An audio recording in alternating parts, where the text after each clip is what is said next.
अब तीसरी सबसे बड़ी चीज है, RBI created a new platform and the new platform is called as the RB CRIS. RBI CRIS नहीं, आरबी क्रिस। आरबी मतलब reserve bank climate risk information system.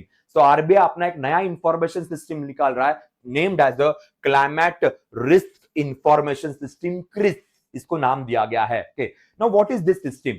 RBI का यह कहना है कि आजकल क्लाइमेट चेंज की वजह से, ग्लोबल वार्मिंग की वजह से काफी इकोनॉमिकल रिस्क बढ़ गई है। अब ना रिस्क तो बढ़ गई, ठीक है चलो, पर क्लाइमेट चेंज हो रहा है, हीट वेव्स आ रही है, उसका डेटा अलग अलग जगह पे आता है, वेदर रिपोर्ट्स आते हैं, वेदर रिपोर्ट्स अलग अलग प्लेटफॉर्म पे अलग अलग वेदर रिपोर्ट्स होते हैं, इसका फॉलो करे कि उसका फॉलो करे, वो सच कह रहा है कि वो झूठ कह रहा है। सो प्रेडिक्शन करना, रिपोर्ट्स को फॉलो करना बहुत ज्यादा कंफ्यूजिंग बन जाता है, जिससे रिस्क और बढ़ जाती है, रिस्क और इंक्रीज होती है। तो इकोनॉमिकल एंगल में, बैंकिंग के एंगल में रिस्क को कम करने के लिए, इन सारे प्रेडिक्शंस का कंफ्यूजन दूर करने के लिए आरबीआई खुद का एक प्लेटफॉर्म क्रिएट कर रहा है, reserve bank climate risk information system. तो खुद का अपना सिस्टम होगा। इस सिस्टम को फॉलो करते हुए बैंक अपने रिस्क कैलकुलेशंस कर सकती है जो क्लाइमेट चेंज ओरिएंटेड होंगे। सपोज हीट वेव्स हो रही है, बहुत बारिश आ रही है, बहुत बाढ़ हो रही है, तो यहाँ का रिपोर्ट या यहाँ का रिपोर्ट को फॉलो करने की जगह आप डायरेक्टली आरबीआई के रिस्क इंफॉर्मेशन सिस्टम को फॉलो कीजिए कि क्लाइमेट रिस्क कितनी है, उसकी वजह से क्या प्रॉब्लम हो सकती है, उस रिस्क के हिसाब से इनका सिस्टम बनाया गया है। अब देखिए, इस सिस्टम में दो पार्ट है।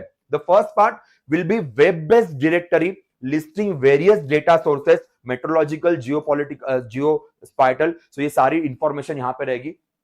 तो आरबीआई सारी इंफॉर्मेशन कलेक्ट करके एक जगह पे सेंट्रलाइज तरीके से देगा के, और आप उसमें से उस सिस्टम को फॉलो कर सकते हो। मेट्रोलॉजिकल डिपार्टमेंट का डेटा रहेगा, वेदर के अलग अलग डेटा जो कंपाइल होते हैं सारे इस फर्स्ट वेब पोर्टल पे रहेंगे।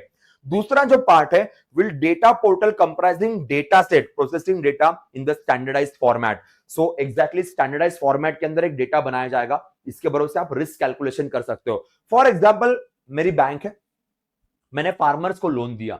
अब क्लाइमेट चेंज का रिस्क है, क्योंकि फार्मर को लोन दिया ठीक है, पर क्लाइमेट चेंज का रिस्क है, इसलिए लोन शायद वापस ना आए। तो उस रिस्क को कैलकुलेट करने के लिए मैं इस वेब पोर्टल को फॉलो कर सकता हूं। इसका जो पहला पार्ट है, उसमें क्या क्लाइमेट रिस्क रह सकती है, वेदर डिपार्टमेंट क्या कह रहा है, ये सब कुछ मेंशन रहेगा।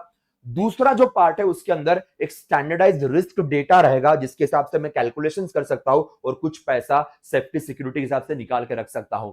तो बैंकों के लिए, रेगुलेटरी अथॉरिटी के लिए यह प्लेटफॉर्म बहुत वर्केबल रहेगा, जिसका नाम दिया गया है RB CRIS, reserve bank climate risk information system, because it is the most important criteria. So many questions will be asked around this. तो यहां पे ध्यान रखना, कोई भी गड़बड़, कोई भी मिस्टेक इस सिस्टम के अराउंड नहीं होनी चाहिए एग्जाम में।